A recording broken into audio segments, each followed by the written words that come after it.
अभी कुछ दिन पहले मैं अपने गाँव गया था। गाँव अचानक जाना पड़ा। गाँव में हमारी जो पैतृक ज़मीन है, उसमें कुछ विवाद हो गया था। मेरे ज़मीन के बगल में जो पड़ोस के हमारे रहने वाले लोग हैं, उनसे ही।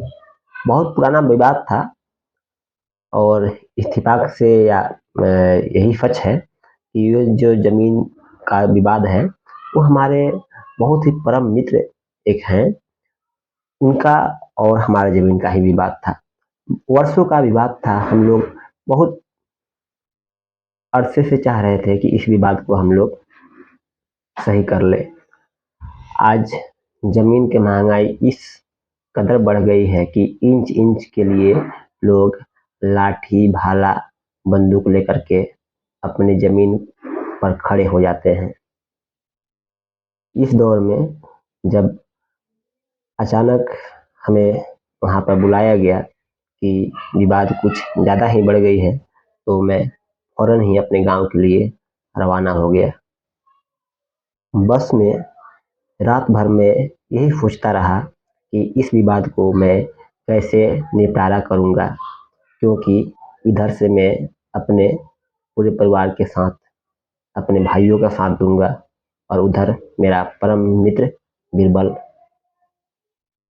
घर वाले के मूड से ऐसा लग रहा था कि शायद दोनों तरफ से लाठियाँ न चल जाए। बस इसी बात का मुझे डर था कि लाठी अगर चलाने की नौबत भी आई तो मैं किस पर चलाऊँगा? अपने मित्र बीरबल पर। अगर न चलाऊँ तो अपने घर वाले के लिए मैं विभीषण कहलाऊँगा।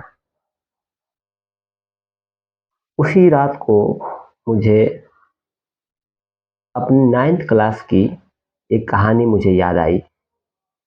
कहानी का नाम था सूखी नदी का पुल। लेखक थे रामधारी सिंह दिवाकर। आज मेरे हाथ में एक किताब है, इसमें रामधारी सिंह दिवाकर जी का लिखा हुआ कई सारी कहानियाँ हैं। उसी में एक कहानी है सूखी नदी का पुल। पता न क्यों बहुत दिनों से ये मन में चल रहा है कि क्यों ना आप सभी के सामने इस कहानी को मैं हूबहू पढ़कर सुना दूँ। शायद मैं अपनी जो निजी ज़मीन विवाद की घटना सुनाया, उससे आप इसको जोड़ पाएँगे। आइए कहानी को स्टार्ट करते हैं। सूखी नदी का पुल।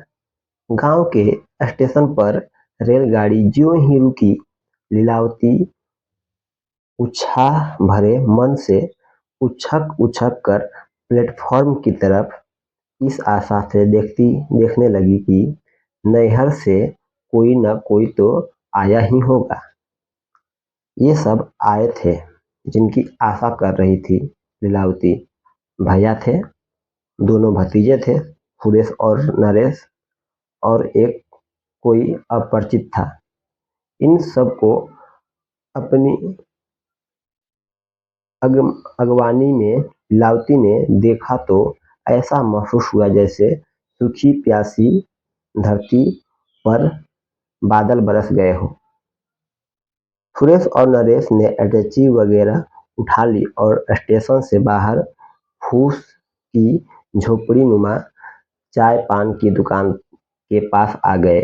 वहाँ सुरेश की जीप लगी थी। सुरेश ने मुस्कुराते हुए कहा, अपनी गाड़ी है बुआ? जीप। लीलावती को प्रसन्न होना चाहिए था कि गांव तक आने जाने के लिए एक अच्छी सुविधा मिली, मगर मन को न जाने क्यों ठेस सी लगी।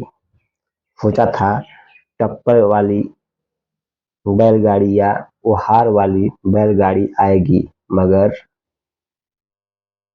टप्पर वाली बैलगाड़ी अब नहीं रही, क्या सुरेश? लीलावती जीप की तरफ देखती बोली तो सुरेश को हंसी आ गई। अब टप्पर गाड़ी या ओहार वाली बैलगाड़ी की जमाना गया बुआ। तुम क्या सोचती हो कि गांव वही रुका पड़ा है जहां तुम उसे छोड़ कर गई थी? सच, लीलावती सोचने लगी, बम्बई में रहकर वह यह कैसे सोचने लगी थी कि मायके का गाँव वही उसी रूप में अटका पड़ा होगा। टप्पर वाली गाड़ी या ओहार वाली बैलगाड़ी के लिए अपनी दमित आकांक्षा पर लीलावती को मन ही मन हंसी आ गई। चाय पीने के बाद जीप को पिछली सीट पर बैठ गई वह। सुरेश ने ड्राइवर वाली सीट पकड़ी। नरेश जीप के बाहर आ खड़ा था और बार बार अपनी फुल पैंट की फूली हुई जेब टटोल रहा था। जीप में सुविधा से बैठने के लिए नरेश ने फुल पैंट के जेब से कोई काली चीज निकाली और झट से तौलिए में छिपा ली। लीलावती ने देख ही लिया था। तौलिया में क्या छिपा रहे हो नरेश? कुछ नहीं बुआ, पिस्तौल है। लीलावती साफा चौंक गई। हाँ, पिस्तौल है और कह रहे हो कि कुछ नहीं? नरेश ने कोई उत्तर नहीं दिया। जीप के पास खड़े भैया बोले, पिस्तौल है तो इसमें अचरज की क्या बात है बुच्ची दाई? भैया के मुंह में बुच्ची दाई नाम सुनकर कितना प्यारा, कितना सुखद लगता है लीलावती को। मुस्कुराते हुए भैया कहने लगे, अब गांव में लोग इसको पिस्तौल कहते कहाँ हैं, लोग तो इसे चिटपुटिया कहते हैं। इसके बिना तो अब काम ही नहीं चलता। बगल में बैठे नरेश ने बुआ के कान में कहा, अरे बुआ, बाबूजी की जेब भी भरी हुई है। लीलावती ने अपनी आश्चर्य से फैली हुई भैया पर फैली आंखें भैया पर टिका दी। खद्दर के कुर्ते की जेब में पिस्तौल, लाइसेंस वाली है ना? लाइसेंस? तुम भी गजब करती हो बुआ। कौन रखता है यहाँ अब लाइसेंस वाइसेंस? अरे बंदूक पिस्तौल क्या कहीं बाहर से आती है? अपने गांव में ही तो बनती है बुआ। मोथाई लोहार की लोहार सार में है ना, उसी ने बनाई है, बनती है सारी चीजें। बाहर की भट्टी में हंसुए खुरपी बनती है और भीतर की भट्टी में बनती है बंदूक पिस्तौल। सस्ते में मिलती है, कोई झंझट झमेला भी नहीं। चकित और स्तब्ध लीलावती भैया को देखती ही रह गई। नरेश के पास पिस्तौल देखकर उतना आश्चर्य नहीं हुआ था उसे, लेकिन भैया की जेब में पिस्तौल, जीवन भर खादी पहनने वाला भैया, यह परिवर्तन कैसे आ गया? वह भी इस ढली उम्र में। जीप के पास खड़े भैया कुछ नजदीक आ गए और अपनी सगी बहन लीलावती के रंग उड़े चेहरे को गौर से देखने लगे।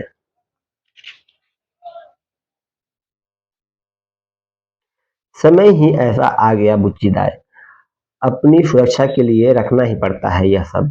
ऐसी दुश्मनी चल रही है कुछ लोगों से कि मत पूछ। साल में 2-4 मर्डर तो हो ही जाते हैं गांव में। यादव टोली, खवास टोली, दुफात टोली, गांव में जितने टोले हैं सबकी अपनी अपनी सेना है और सबके दुश्मन हो गए हैं सब लोग, हम लोग। जब से आरक्षण का शोर हुआ है तब से तो समझो सोलकन लोगों का दिमाग ही आसमान पर चढ़ गया है। जमीन जायदाद बचाना तो अब और मुश्किल है। तुम्हारी उस दान वाली जमीन तो समझो गिद्धों के लिए मांस का लो लोथड़ा बन गई है। अब यहाँ क्या बताऊं तुमको? अच्छा हुआ आ गई तुम, इसी के लिए तो तुमको बुलाना पड़ा। हाँ, इसी के लिए तो लीलावती आई है बम्बई से। अकेली आई है, पति को नौकरी में से दम मारने की फुर्सत नहीं। दोनों बेटे गांव की तरफ आने का गर ही नहीं करते। अवधेश बड़ा है, आना चाहिए उसको इधर, लेकिन उसको भी अपनी नौकरी का रोना। छोटा मनीष एमबीए कर रहा है, कहता है आलतू फालतू काम के लिए उसको फुर्सत नहीं। उधर भैया की बार बार आती चिट्ठियाँ चिट्ठियाँ कि अपनी जमीन किसी ठिकाने लगा दो, दिन समय अच्छा नहीं। बाबूजी ने गौने के समय बेटी को 5 एकड़ जमीन दान में दी थी। वह जमीन जी का जंजाल बन गई भैया के लिए। और भैया है कि दान दी हुई जमीन वापस लेने के तैयार नहीं। कहते हैं बहन का धन लेना महापाप है। बटाई पर लगी उस जमीन की उपज बेचकर हर साल रुपये भेज देते हैं, मगर अब शायद तंग आ गए हैं। कोई मामला फसाद जरूर है उस जमीन पर। लीलावती ने सोच लिया, इस बार उस जमीन का कुछ न कुछ कर देना है। कितने वर्ष बाद लीलावती आ रही थी अपने गांव। माँ के श्राद्ध क्रम में आई थी 10-11 साल पहले। वैसे अब वह अब रह ही क्या गया है नैहर में। जब तक माँ बाप हैं तभी तक नैहर की मर्यादा रहती है। फिर भी नैहर आखिर तो नैहर होता है। और नैहर के रिश्ते क्या सिर्फ परिवार तक सीमित रहते हैं? पूरा गांव ही रिश्ते नाते में बंधा रहता है। वहाँ मुंबई में जब भी नैहर की याद आती है तब सबसे पहले याद आती है सहेलिया माए। जब भी वह मायके लौटी सहेलिया माए के लिए साड़ी लाना नहीं भूली। आखिर सहेलिया माए भी तो माँ के बराबर ही ठहरी। खुद माँ कहती थी, सहेलिया माए तुम्हारी दूसरी माँ है बुच्ची। उसी ने तुमको अपनी छाती का दूध पिलाया था। खवासीन है तो क्या हुआ, माँ है वह भी। लीलावती का मन कृतज्ञता से भर जाता है। सहेलिया माँ की याद से आंखें भर जाती है। सच में उसने अपना दूध न पिलाया होता तो वह जीवित नहीं बची रहती। माँ कहती थी, गाय बकरी भेड़ किसी का दूध तुमको पचता ही नहीं था बुच्ची। सूख कर लकड़ी हो गई थी तुम। दिन रात के हाँ करती रहती थी। तभी सहेलिया माँ आई थी। महीने 1.5 महीने पहले लड़कोरी बनी थी। बेटा था गोद में कलेसर। बोली कि मैं पिलाऊंगी अपना दूध। माँ की वह बात याद है अब तक लीलावती को। बाप रे, छतिया थी सहेलिया माँ की, मत पूछो। समझो कि जर्सी गाय की थान थी। एक छाती का दूध तुम नहीं पी सकती थी बुच्ची। अब कहाँ दिखाई पड़ती है वैसी हाड़ काठ वाली धाकड़ मेहरारू। जीप की तेज रफ्तार में टोले छूटते जा रहे थे। मल्हार टोली, यादव टोली, मुफहरी, दुफात टोली। सुरेश ने जीप की रफ्तार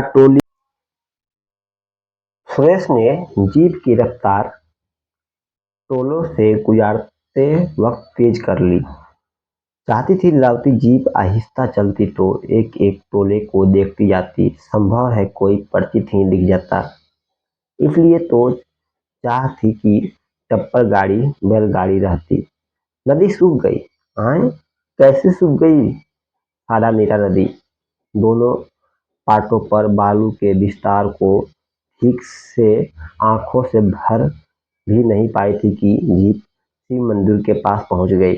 लीलावती सोच कर मन ही मन हंस रही थी। क्यों याद आती है टप्पर वाली बैलगाड़ी, नदी, नाव। लेकिन क्या करे वह। भीतर एक किशोरी जो बैठी हुई है, एक हठी अल्हड़ ग्रामीण किशोरी। उसके हठ का क्या करे वह।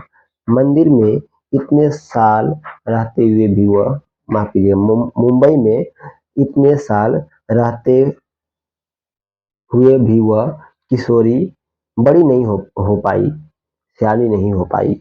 रास्ते के किनारे किनारे बिजली और टेलीफोन के खंभे, शून्य में पतली पतली रेखाओं से खींचे ये तार पता नहीं कहाँ चले गए हैं। सुपौल सहरसा तक गए होंगे शायद। देखते ही देखते कुछ मिनटों में ही जीप दरवाजे पर पहुंच गई। एकदम बदल गया है घर द्वार का नक्शा। बड़ा सा 2 मंजिला मकान, 4 दीवारी, दरवाजे पर ट्रैक्टर लगा हुआ है। पहले का कुछ भी नहीं बचा हुआ है अब। पका हुआ सुपारी, नारियल के पेड़ और पेड़ों पर लटकते बड़ा बयां के अनगिनत घोंसले। कुछ भी नहीं है कहीं भी। शायद सुरेश की ठेकेदारी के कारण है यह सब। फोन है, फ्रिज है, कलर टीवी, वीसीआर, सब कुछ है घर में। कोई असुविधा नहीं। सुरेश कहता है कोई कमी महसूस नहीं होगी। एसटीडी और आईएसटीडी दोनों सुविधाएं हैं फोन में। जहां बात चाहो बात कर सकती हो। कैसे कहे लीलावती की भतीजे से इन सुविधाओं के लिए मुंबई से नहीं आई है तेरी बुआ। यह सब तो मेरे पास मेरे पास बल्कि इससे भी ज्यादा। मैं तो गांव की अपने नैहर की असुविधाओं के लिए तरसती थी। गांव की सखी सहेलियां टोले टोले में बिखरे और भूले हुए बंधन संबंध। नाथ बाबा का मंदिर, बरम बाबा का गौहर, भुवना झील में दूर दूर के देशों से उड़कर आने वाले तरह तरह के जल पक्षी, गांव की नदी। मैं कैसे कहूँ सुरेश की मैं क्या खोजती हूँ। तुम नहीं समझोगे सुरेश, तुम्हारी आधुनिक शहरी सुविधाओं में मेरा नैहर खो गया है। लेकिन बोलती कुछ नहीं लीलावती, सिर्फ नाटकीय ढंग से सुरेश की बात पर मुस्कुराती रही। शहर से आई सुरेश की कन्या बुआ को घुमा घुमा करके घर की सारी चीज दिखाती रही। सिर्फ एक चीज नहीं दिखाई कन्या ने, और वह थी भौजी। बूढ़ी भौजी घर की उन्नति से एकदम विरक्त पुराने दलान में बैठी हुई। वह गले से लगा ली भौजी ने। लीलावती एकाग्र भाव से देखती रही भौजी को। सोचती रही जाते वक्त हुए बसंत के आखिरी फूल कितना उदास होता है। वह तो शाम होने वाली है, वरना आज ही वह चक्कर लगा आती खवास टोली का। सहेलिया माई के लिए जोड़ा साड़ी अटैची में पड़ी है। दूसरी माँ सहेलिया माई, स्तनों का अमृत पिलाने वाली सहेलिया माई, अब तो बहुत बूढ़ी हो गई होगी। पैर छूने पर आशीष देगी। हमारे हमरे ऐसन झुलझुल बूढ़ होइहा बेटी। जब बली जब लगी गंगा जमुना में पानी रहे। रात में भैया ने मूल प्रयोजन की बात शुरू की। अच्छा हुआ बुच्ची की तुम आ गई। तुम्हारे उस 5 एकड़ जमीन को संभाले रखना बहुत मुश्किल हो गया है अब। जमाना बदल गया है। तुम्हारी वह जमीन वर्षों से बटाई पर लगी हुई थी। वही सोने लाल खवास जमीन जोत रहा था। नीयत बदल गई उसकी। बटाईदारी कानून का क्या आया। 5 एकड़ जमीन पर सोनेलाल के बेटे कलेसर ने दावा ठोक दिया। कलेसर कलेसर सहेलिया माई का बेटा। लीलावती को माँ की बात याद आई। सहेलिया माई अपनी एक छाती का दूध कलेसर को पिलाती थी, दूसरी छाती का तुमको। तुम्हारे लिए उसकी एक छाती रिजर्व रिजर्व रहती थी। माँ के रिजर्व शब्द का याद से लीलावती का अतस खिल गया। मन की मिठास से घुलकर हंसना चाहती थी, लेकिन भैया का प्रसंग एकदम प्रतिकूल था। चिकनी बटाई का मुकदमा चला। दफा 107 लगा पहले, फिर 144 लगा। एक बार पूरी फसल काट कर ले गया कलेसर। दूसरी बार ऐसी भिड़ंत हो गई कि क्या बताऊं। असल में एक खूनी संगठन का नायक बन गया है कलेसर। एमसीसी नाम है संगठन का। बम, पिस्तौल, AK-56, अब कुछ अब सब कुछ है उस संगठन के पास। गांव में 3-4 खून कर चुका है उसका संगठन। नरेश भी सामने बैठा हुआ था। बोला, बुआ, 2 साल पहले अगहनी की कटनी की समय तो खेत पर ही क्लेशर ने बाबू जी पर फरसा चला दिया। वह तो संयोग से फरसे के वार को क्लेशर के बाप सोनेलाल ने रोक लिया। बेचारे की पूरी कलाई कटकर जमीन पर गिर गई। बाल बाल बच गए बाबूजी। लीलावती काठ की मूरत बन गई थी। यह सब जो कुछ सुन रही है क्या सच है? मत पूछो बुच्ची दाई। गांव अब गांव नहीं रहा। हर 2-4 टोले को मिलाकर कोई न कोई निजी निजी सेना बन गई है। यादवों की एक बलराम सेना है।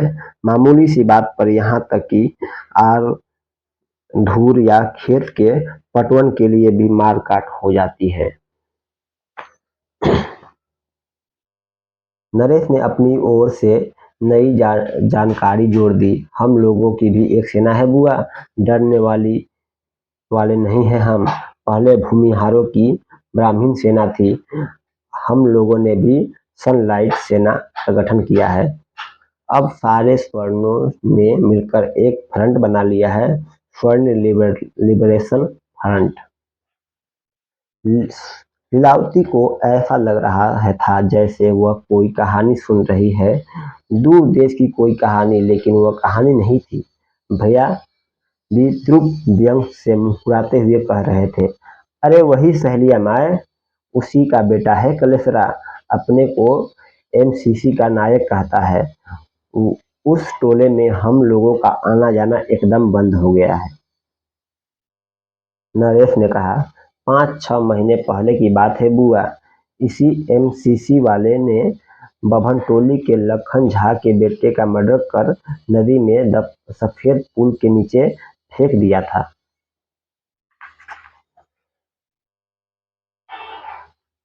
सबके मूल में है जमीन का मामला। भैया कहने लगे, ऐसी ही हालत रही तो हम लोगों को जमीन जायदाद से हाथ धोना पड़ेगा। लीलावती सुनना नहीं चाह रही थी यह सब। उसे लग रहा था मधु की जगह जबरदस्ती उसको नीम का रस पिलाया जा रहा है। वह उठकर जाने लगी वहां से। सारी उमंगों पर पानी फिर गया था।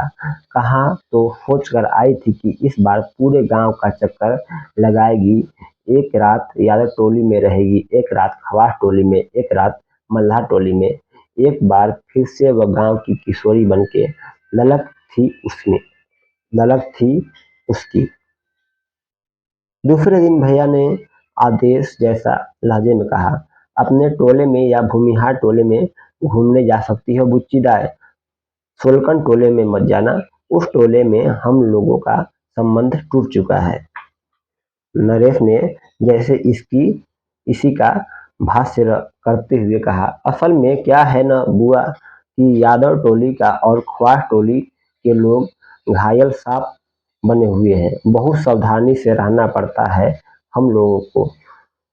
उड़ान भरती चिड़िया के पंख काट डाले जा रहे हो। जैसे लीलावती सुनी वीरान आंखों से अपने बीए पास भतीजे को देखती रही। सारी सुविधाओं और संपन्नताओं से भरा एक बहुत उबाऊ महसूस हो रहा था लीलावती को। खुले आकाश की लालसा यहाँ पिंजड़े में कैद हो जाएगी तो क्या जानती थी वह। फोन पर छोटे बेटे मनीष से बात हुई। मनीष ने पूछा था, कैसा लग रहा है मम्मी अपने मायके में? खूब मजा आ रहा होगा वहाँ। लीलावती को लगता था जवाब देते हुए फपक कर रो पड़ेगी, लेकिन अपने को संभाल लिया उसने। आंखें पोंछती भर्राए गले से बोली, सब ठीक है बेटा, अपना ख्याल रखना। मैं समय से पहले ही लौट रही हूँ। दिन के तीसरे पहर लीलावती घर के पिछवाड़े कमल पोखर की तरफ टहलने निकल गई। एकदम सुनसान था कमल पोखर। चारों तरफ जंगली झाड़ियां और सघन वृक्षों के बे, बेतर बेतरतीब कतारें थी। पंखुड़ी पक्षी की आवाज आ रही थी, तू तुरुक तू तुरुक। लीलावती उसी आवाज पर अपने शब्द आरोपित करने लगी, तू कहाँ, तू कहाँ।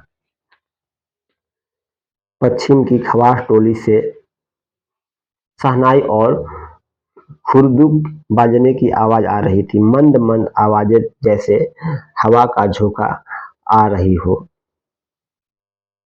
थोड़ी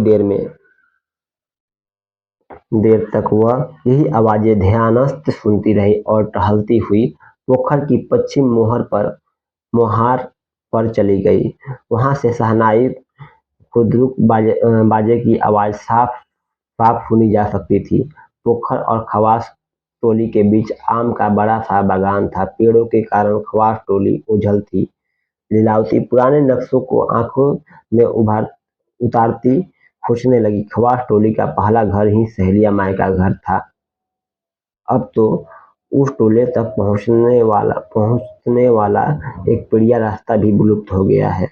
लगता है कोई शादी विवाह है खवास टोली में। शहनाई पर वह पुरानी धुन कौन बजा रहा है, पिया मोर बालक हम तरुणी गे। निश्चय ही रघुआ होगा। इस फिल्मी युग में विद्यापति के गीत कौन बजा सकता है। लीलावती को अपने विवाह की याद आई।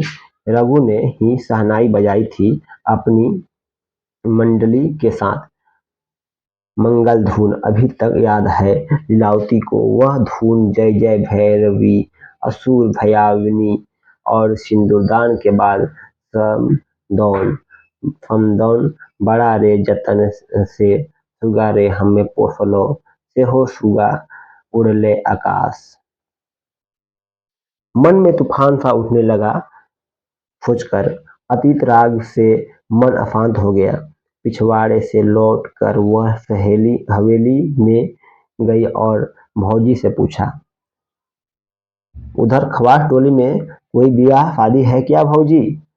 ढोल पिपही बज रही है। भौजी ने उहुरते हुए कहा, मुझे क्या मालूम मुच्ची दाई की कहाँ क्या हो रहा है, लेकिन नरेश को मालूम था। उसने बताया, हाँ बुआ मुझे पता है। अपना हलवाहा बता रहा था कि उसी कलेसरा की बेटी की शादी है आज। कलेसर की बेटी की शादी है, सहेलिया माई की पोती की शादी। जा रे देव। लीलावती ने सिर पीट लिया। कितना सुखद होता अगर सहेलिया माई की पोती की शादी में पहुंच जाती, मगर भैया ने तो लक्ष्मण रेखा खींच दी है। उस टोले की तरफ जाना ही नहीं है। दुश्मनी है, मुकदमे चल रहे हैं, मार काट होती रहती है। यही बात लीलावती की समझ में नहीं आ रही थी कि भैया अपने दुश्मनी में उसको क्यों घसीट रहे हैं। उसके क्या बिगाड़ा है किसी का। वह तो इस गांव की ही है ही नहीं, फिर दुश्मनी कैसी। लड़ते रहिए आप लोग, मुझे मुझे क्यों शामिल कर रहे हैं अपनी लड़ाई में। कमरे में पलंग पर लेटी लीलावती कुछ देर सोचती रही, फिर जैसे कुछ तय करती हुई दरवाजे पर आई। प्रतियोगिता परीक्षा की तैयारी में जुटा नरेश और अपनी किताबें लिए कमरे में बैठा था। लीलावती ने उसको अपने पास बुलाया और एक कोने में ले गई। फुसफुसाते हुए बोली, नरेश मेरा एक काम करोगे। अचकचाया सा नरेश कुछ समझ ही नहीं पाया। आंखें फाड़ देखता हुआ रहा बुआ को, फिर धीरे से बोला, क्यों नहीं बुआ, ऐसा क्या है जो मैं नहीं कर सकता, बोल कर तो देखो। खाओ मेरी कसम। नरेश हंसने लगा, विश्वास कर बुआ। लीलावती की उम्र में से प्रौढ़ावस्था जैसे फिसलकर गिर गई थी। एकदम चंचल किशोरी बन गई थी वह। बोली, नरेश शाम होने जा रही है, थोड़ी देर बाद तुम टॉर्च की रोशनी से मुझे पोखर पार करा दो। उधर का जंगली रास्ता मेरा देखा हुआ नहीं था है, सब कुछ भूल गई हूँ। ऐसा करना कि मुझे बागान तक पहुंचा देना, वहां से मैं चली जाऊंगी खवास टोली। और सुनो, कोई पूछे तो कहना कि मैं पाठक जी के घर गई हूँ, लौटकर लीलावती अपने कमरे में आई। बम्बई से सहेलिया माई के लिए जो कपड़े लाई थी उसे सहेज कर रख लिया और पलंग पर चित लेटी शाम होने का इंतजार करने लगी। शाम गहरा गई। कांख में कपड़े दबाए वह चुपके से निकली। नरेश टॉर्च की रोशनी में पेड़ों और जंगलों झाड़ियों में रास्ता बनाता हुआ बुआ को आम के बागान तक पहुंचा दिया। सहेलिया माई के द्वार पर पेट्रोमैक्स की रोशनी दिख रही थी। आड़ धूर और जूते हुए खेतों को पार करती वह सहेलिया माई के द्वार पर पहुंच गई। कुछ लोग बैठे हुए थे वहां। अपने को रोशनी में छुपाती लीलावती अचानक आंगन में चली गई। फूस के वही 3 छोटे-छोटे घर, छोटा सा आंगन, औरतें और बच्चों में आंगन भरा हुआ था। बाहर द्वार के एक कोने में बैठा हुआ रघुआ शहनाई पर वही पुरानी फिल्म के गीत धुन बजाने की कोशिश कर रहा था। आँखियाँ मिला के जिया भरमा के चले नहीं जाना। भीड़-भाड़ में किसी का ध्यान नहीं गया लीलावती की तरफ। ओसारे पर पंजों के बल बैठी बूढ़ी सहेलिया माई के पास लीलावती चुपके से गई और पैरों पर गिर सी गई। आंखों की मंद ज्योति के कारण सहेलिया माई पहचान नहीं पाई। नहीं पहचानना काकी? अरे मैं लीलावती, बुच्ची दाई। तब तक दूसरी औरतें वहां आ गई। अरे बुच्ची दाई, लाल बाबू की बेटी, बम्बई वाली बुच्ची दाई। घोर आश्चर्य की बात थी यह सबके लिए, विश्वास से परे। सहेलिया माई के सूखे स्तनों में जैसे दूध उतर आया। लीलावती सहेलिया माई के सीने पर अपना चेहरा रखकर सुबुक कर रोने लगी। बाढ़ के पानी सी वह खबर घर बाहर और पूरे टोले में फैल गई। लाल बाबू की बेटी बुच्ची दाई आई है, सीधे मुंबई से आई है। गजब बात, केस मुकदमे चल रहे हैं बबुआन टोले से। इतनी दुश्मनी है, आना जाना बंद है और बुच्ची दाई रात में गिरती पड़ती आई है सहेलिया माई के घर। बुच्ची दाई को देखने वाली पूरी ख्वाह टोली उमड़ पड़ी। अपनी जिंदगी में इतनी सार्थकता कभी महसूस नहीं हुई थी कि लीलावती को कभी नहीं। बूढ़े सोनेलाल दौड़े हुए आए द्वार से। बुच्ची दास को देखकर आंखों में आंसू आ गए। आशीष के लिए उठे दाहिने लूले हाथ को देखने लगी लीलावती। पूरी हथेली ही गायब थी। ओसारे की जमीन को टटोल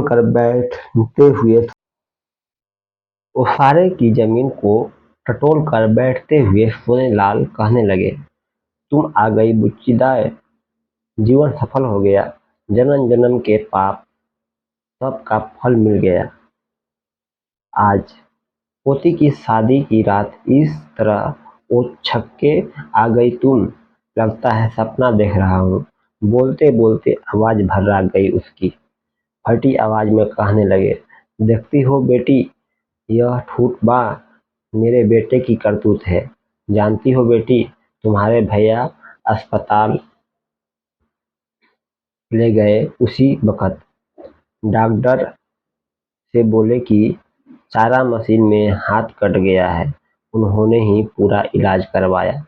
इसी बीच कलेसर आ गया था, एकदम हाँफता हुआ। लीलावती के पैरों पर गिरकर जार बेजार रोने लगा। विवाह के उल्लास भरे वातावरण में आंसुओं की यह बाढ़, इस बाढ़ में कितना कुछ डूबा यहाँ कोई नहीं जाने। पैरों पर गिरकर कलेसर विलाप सा करने लगा। मेरी बेटी की शादी में तुम आ गई बुच्ची दाई, सपने में भी नहीं सोचा था। भूल चूक माफ कर दो, ये हाथ अब फिर किसी पर भी नहीं उठेंगे। रोते हुए कलेसर को लीलावती थपकियों से आश्वस्त करती रही, पूछती रही। भैया ने इसी के बारे में कहा था कि कोई खूनी संगठन चलाता है, संगठन का नायक है। उस आंगन में कुछ देर के लिए सब कुछ थम सा गया था, यहाँ तक कि समय भी विलंब गया था। देर रात बारात आई, विवाह की विधियां चली। सारी रात लीलावती और औरतों के झुंड में वर्षों छिपे पीछे के भूले हुए विवाह गीत गाती रही। दूसरे दिन जब जेठ महीने का सूरज बांस भर ऊपर आ गया था, लीलावती लौटने के लिए तैयार थी। अपने गांव की खवासीन बुच्ची दाव को विदा करने वाली खवास टोली के लोग ही नहीं, पूरे 4 टोले के लोग एकत्र थे। इन सबसे घिरी हुई लीलावती आम बगान के इस पार तक आई। पोखर के मुहार पर भैया भौजी सुरेश, नरेश और बबुआन टोले के कई लोग खड़े थे और एकटक इसी तरफ देख रहे थे। बीच बगान में लीलावती ने लोगों को लौटा दिया, सिर्फ कलेसर को रोककर पता नहीं क्या क्या समझाती रही। वायल की गाढ़ी नीली साड़ी पहने और भर मांग सिंदूर पोते जब लीलावती पोखर पर आई तो भैया भौजी सुरेश, नरेश और तमाम दूसरे लोग स्तब्ध देखते रहे लीलावती को। बरसों से मुंबई में रहने वाली लीलावती इस समय पूरी देहाती लग रही थी। चेहरे पर परम उपलब्धि प्राप्त करने की अपूर्व आभा। भैया ने गौर से देखा और हंसते हुए बोले, तुम तो पहचान में ही नहीं आ रही हो बुच्ची दाई। न कोई आरोप प्रत्यारोप, न उलाहना।